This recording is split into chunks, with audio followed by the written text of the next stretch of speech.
I was a whetstone for his mind. I simulated him. Dr. John Watson. Dr. John Watson is the narrator of all but four of the Sherlock Holmes tales. He is the essential witness to Holmes's brilliance and the tireless biographer who records the detective's deeds and conveys them to the public in his memoirs.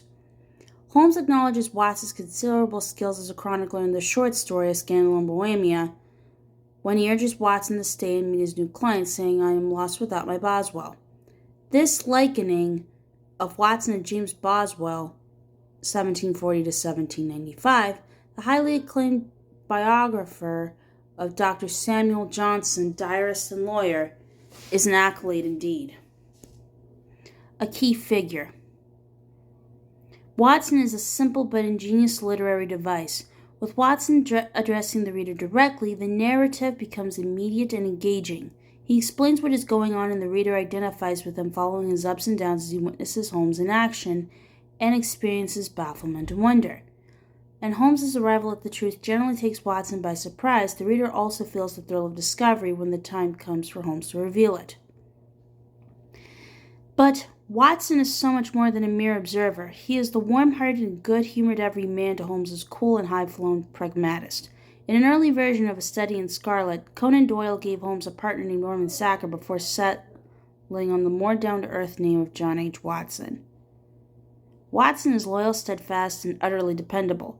Holmes is sometimes rude to him, and Watson, in turn, complains about the detective's egotism, but as Holmes asserts in The Hound of the Baskervilles, there is no man better worth having at your side when you are in a tight place. In The Adventure of Charles Augustus Milverton,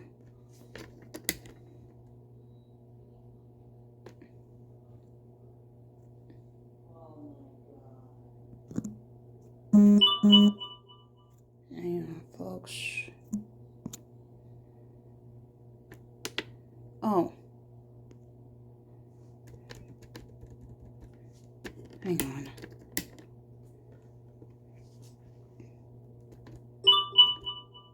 Lestrade describes the suspect as a middle-sized, strongly built man, square jaw, thick neck, mustache, and Holmes replies that this sounds like Watson, as indeed it is. Watson is an army-trained crackshot and was once athletic, playing for the famous Blackheath Rugby Club, but he also has a war injury and a taste for wine and tobacco. Watson's past.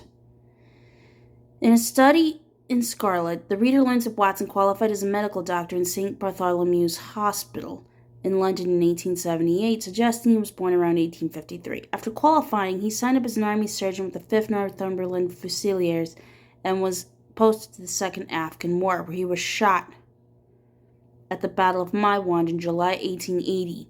In the arm of the leg, the narratives are confusing on this detail. While recovering in the hospital, he became ill with typhoid and was sent home with his health irretrievably ruined, quote-unquote, and was discharged from the army with a meager pension.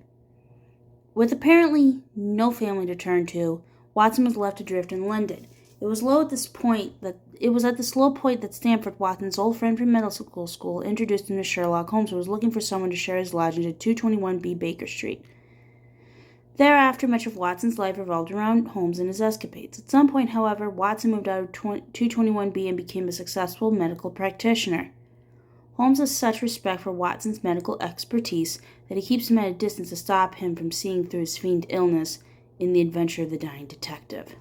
Good old Watson, you are the one fixed point in a changing age. Sherlock Holmes. Personal relationships. Watson's marital status is difficult to establish. The reader learns that he marries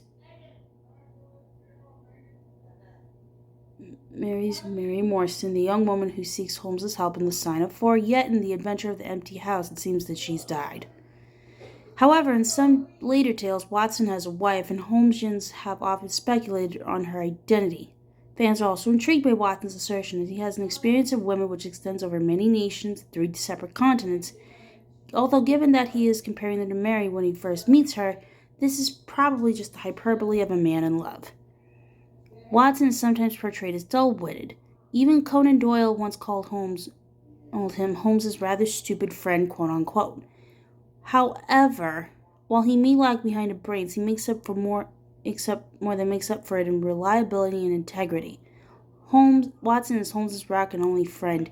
Holmes makes it very clear in The Dying Detective just how much Watson means to him. "You won't fail me," he says. "You never did fail me." The Baker Street household. Holmes and Watson Baker Street rooms from the long-suffering landlady, Mrs. Hudson. Although she appears only briefly throughout the canon, her affection for the two men is unmistakable. Not only does she put up with Holmes conducting chemical experiments, firing a gun indoors, and taking drugs, she also answers the door at all hours to a string of miscellaneous visitors. 221B Baker Street is a suite of rooms on the second and third floors of the house, with a sitting room on the second floor overlooking the street and Holmes's bedroom at the back. Watson's room is on the floor above, looking out over the rear yard. In fact, the address never actually existed. Baker Street ended at number 83. The house that is now home to the Sherlock Holmes Museum was then in Upper Baker Street, although it is very similar to the description in the stories. In 1990, it was given the official number 221B.